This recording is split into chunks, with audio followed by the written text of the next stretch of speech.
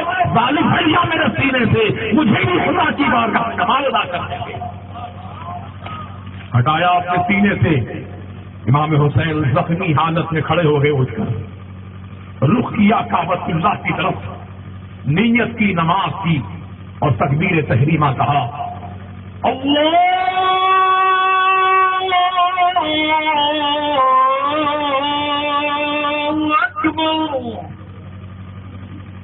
میدان کربلا میں سناٹا چھا گیا.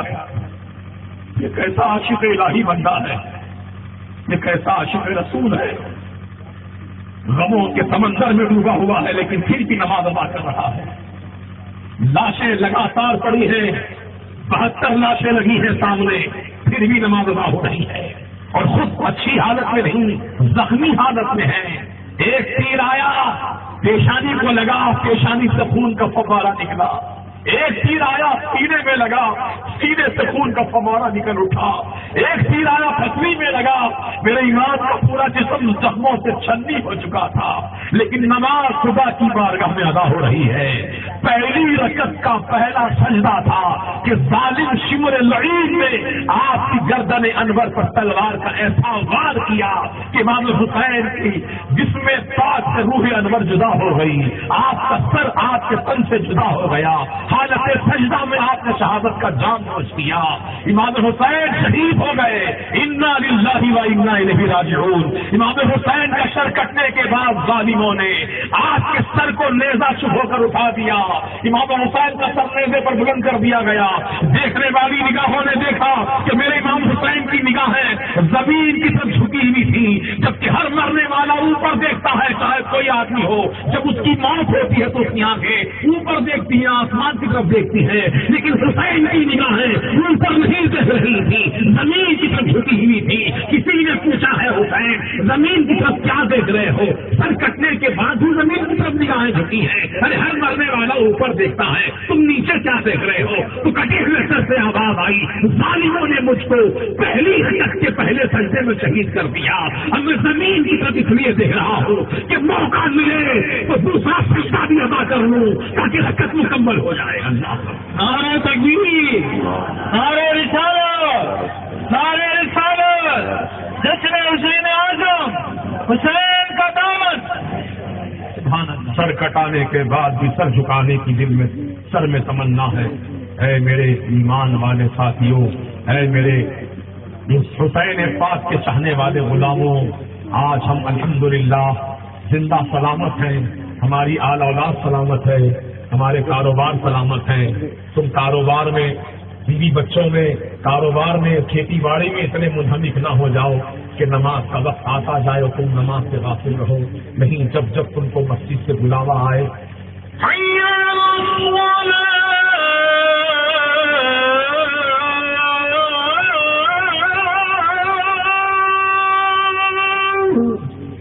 آؤ نماز کی طرف, آؤ نماز کی طرف, تو چاہے کتنی ہی مصروفیت کو نہ ہو, اپنی مصروفیات کو اللہ کی محبت میں قربان کرو اور نماز کے لیے چلے آؤ. اللہ کے گھر کو آباد کر دو, اللہ کی بارگاہ میں پیشانی جھکا دو. اللہ تعالیٰ تم کو سربلندی عطا فرمائے گا, کامیابی عطا فرمائے گا. اور اپنے اپنے علاقوں میں سنت کو مستحکم کرو, عشق مصطفیٰ کا پیغام گھر گھر پہنچاؤ. جیسے بارش کا پانی گھر گھر پہنچتا ہے, ایسے میرے اعلیٰ حضرت کا پیغام گھر گھر پہنچاؤ. اے سنیو, اپنے اپنے گاؤں میں, اپنے اپنے دیہاتوں میں سنیت کو مضبوط بناؤ اور وہابیت کے لیے دروازے بند کر دو, نزدیت کے لیے دروازے بند کر دو. تمہارے دروازے جب کھلے رہتے ہیں تو کتا اس دروازے میں گھس جاتا ہے, جب تمہارا دروازہ بند رہے گا تو کتا اندر نہیں آ سکتا ہے. تو نزدیت, وہابیت اور نزدیت اور یزیدیت کے کتے جو ہماری بستیوں میں گھسنا چاہتے ہیں, ہماری آبادیوں میں گھسنا چاہتے ہیں, تم موقع دے رہے ہو اس لیے گھس رہے ہیں. اگر تم سب کے سب متحد ہو کر زنجیر بنا لو اور متحد ہو کر کھڑے ہو جاؤ تو کسی بھی ظالم کی مجال نہیں ہوگی کہ تمہاری آبادی میں داخل.